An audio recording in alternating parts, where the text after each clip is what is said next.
You are now listening to the Lancescurv Show, the boldest spot on internet radio. To ask Brother Akbar, what is his feelings about this new issue that has taken the country by storm in the last 7 days? Well, there's 2 points I'd like to make, and thank you very much for that question. It's a current challenge.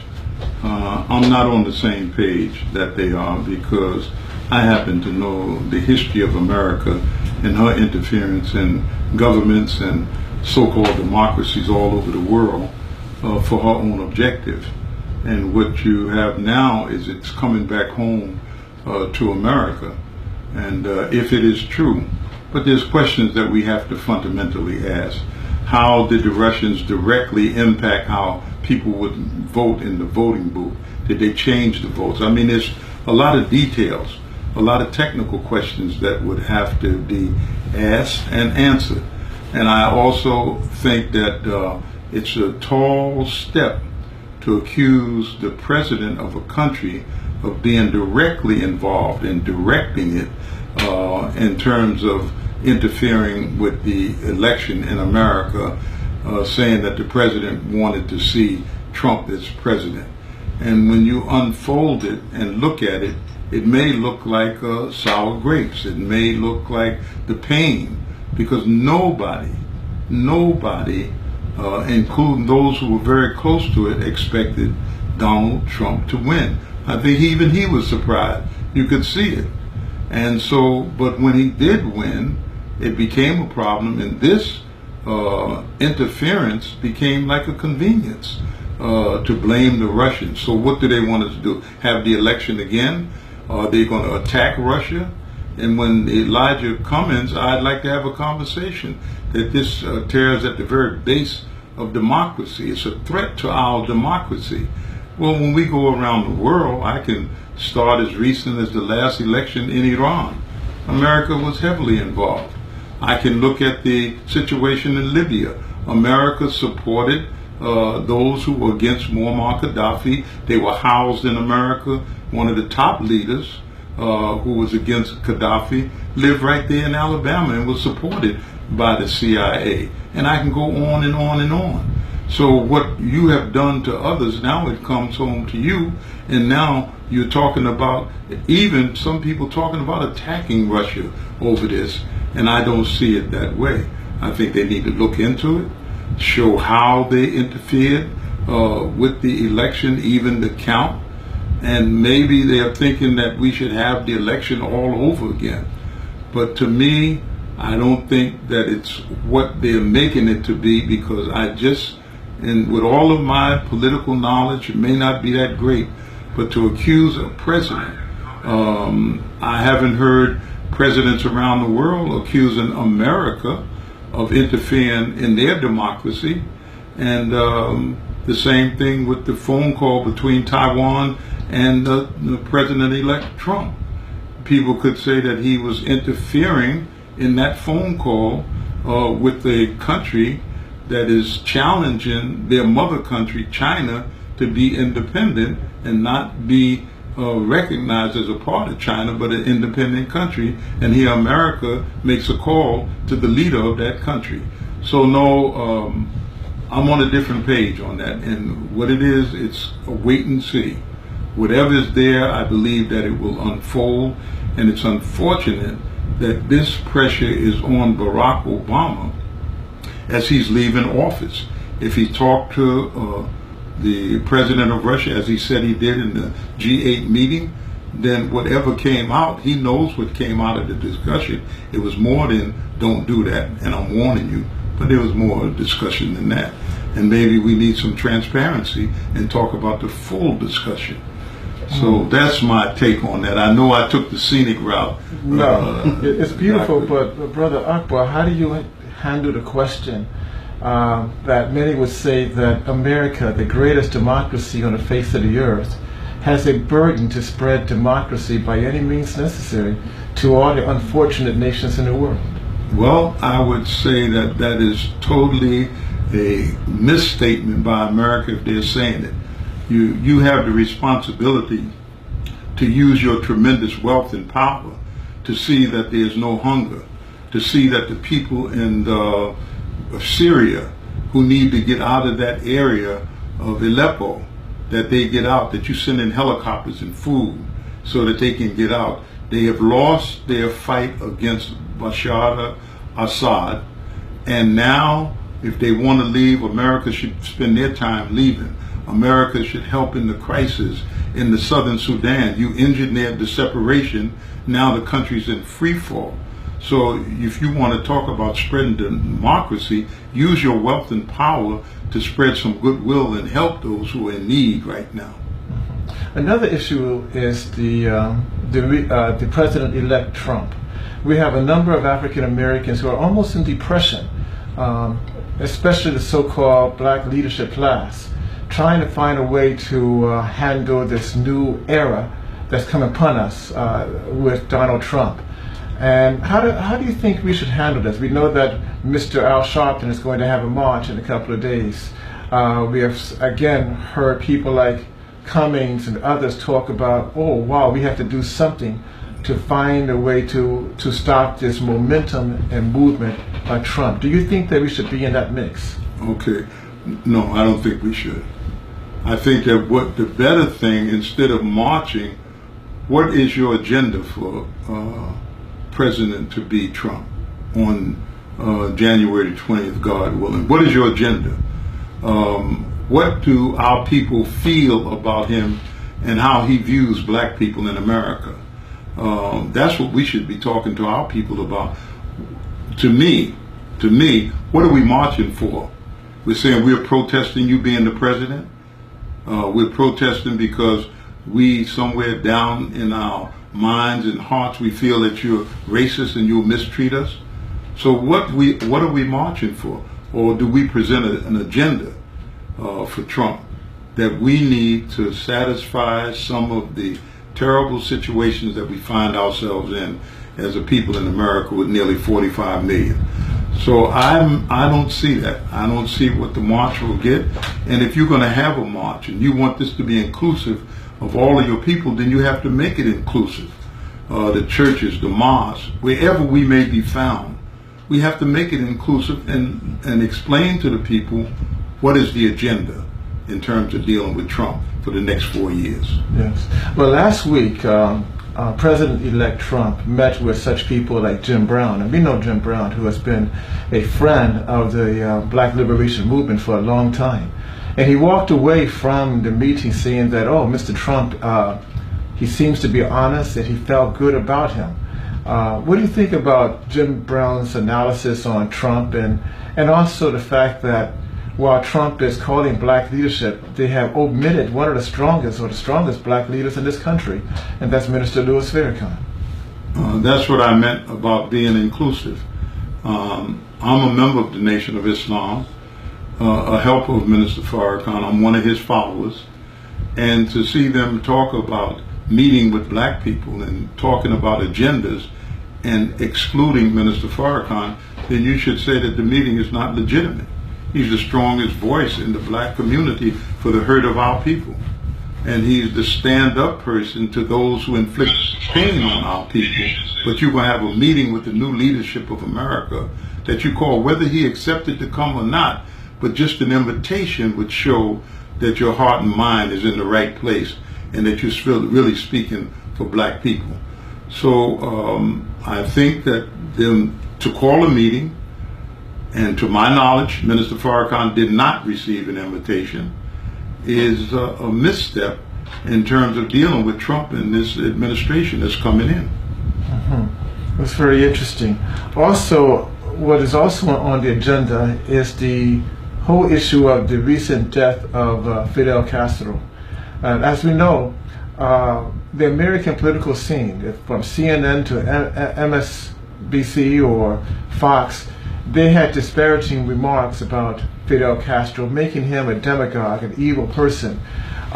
We as people of African descent, do you think that we should follow the same line, that Fidel Castro was an enemy to the people or enemy to the freedom and justice and the rise of black people throughout the world? Well, absolutely not follow the same line. And the problem is the lack of knowledge among our people.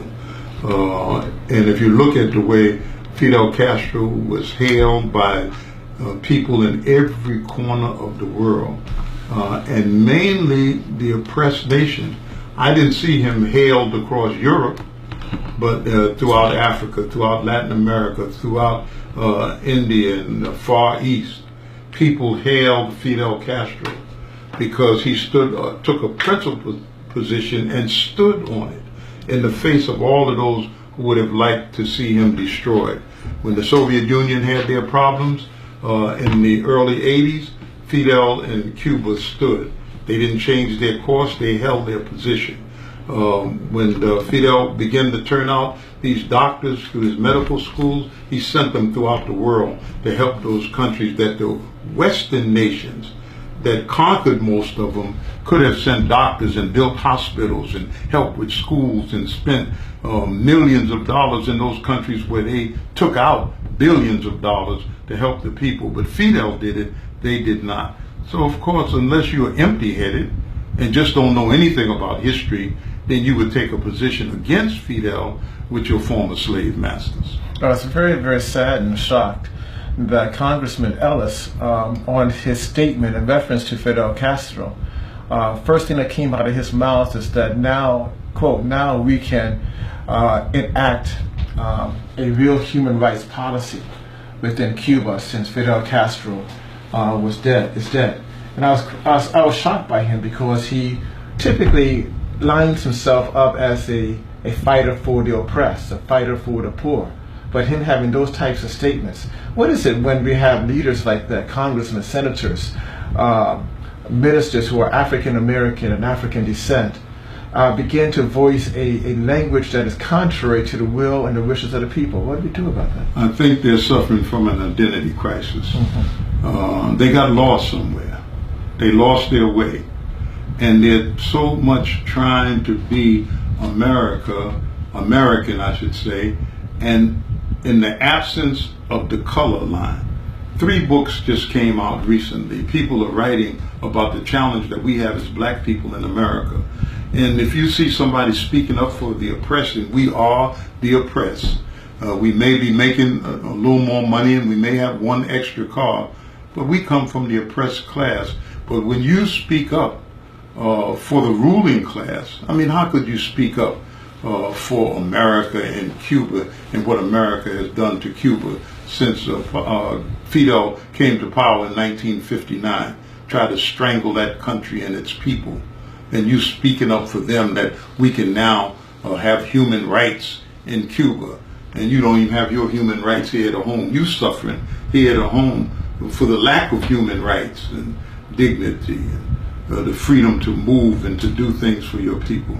No, they need an awakening. And that's why the Congressional Black Caucus, unless they get some strong leaders in there who can help them to stand firmly on issues and stop buckling and trying to please the establishment people, then we're always going to have a problem. Yeah, I'm surprised at it. I would think that somebody like him, who have all of that seniority in the Congress, is over one of the most powerful committees in the Congress, would stand up. But if he's trying to say things that pleases others, then he can't speak directly to the problems that we face as a people in America and those outside of America who champion our cause, such as Fidel Castro.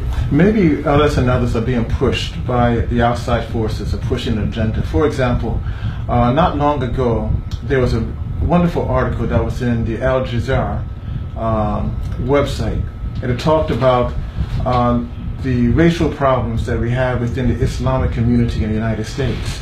And that is, we know that recently, or not recently, but the last several years, when it comes down to issues of Islam and political Islam, the Nation of Islam and Muslims of African descent has been pushed to the side. And this article talked about how immigrant Muslims and Arab Muslims have a racial problem. Now, I don't know if this is true or not, but what do you think about this? And therefore, that's causing our community and causing people like Ellis, who is a Muslim, to take on a perspective that they have to be dismissive to anything that is proactive, radically proactive, black and proactive to black Islam? Well, there's two things. The infectious disease of white supremacy has polluted the water of all of the immigrants that come to this country and who don't have black skin like our black skin. We have all shades. It runs the gamut. And it's actually polluted. And they begin to shape their thinking when it comes to us from our former slave masters who are the rulers of this country. And so you have that problem. But you also have the problem, we have two Muslim congressmen, and both of them came through the experience of the Nation of Islam. Carson in Indianapolis, and Keith Ellis in Minneapolis, Minnesota. So they're Muslims, they're congressmen, and their birth into consciousness and their knowledge of Islam came through the Nation of Islam that both of them belonged to. And because you walked over that bridge, you should be strong enough not to think you have to denounce the Nation of Islam or Minister Louis Farrakhan because your former slave masters don't like him. That I see as a position of weakness.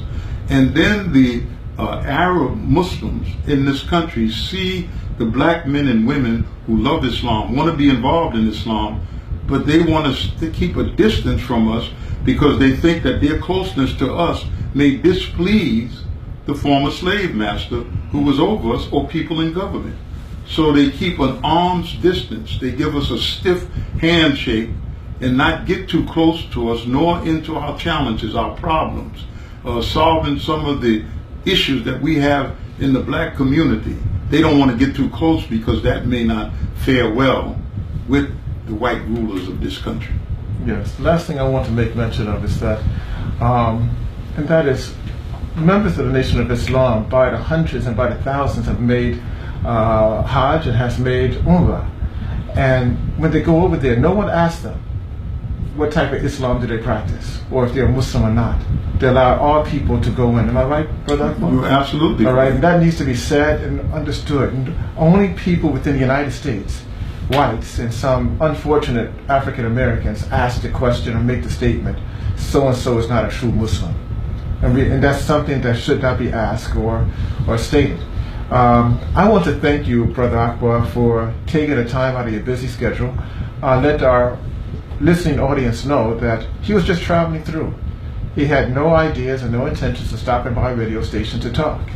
But this is a man who is much like Nelson Mandela, like Gaddafi, like a Minister Farrakhan, a Minister Malcolm, Honorable Elijah Muhammad, Paul Robeson, and others.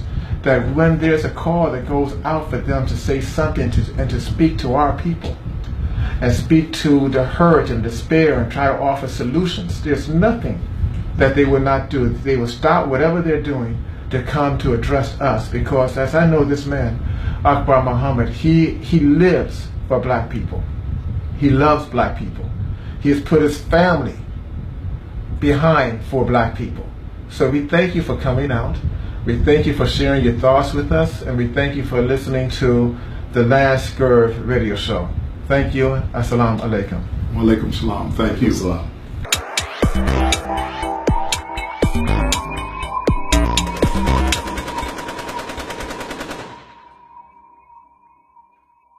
Make sure to check out the boldest blog at Lancescurv.com and follow Scurv on Twitter, Facebook, and YouTube under Lancescurv.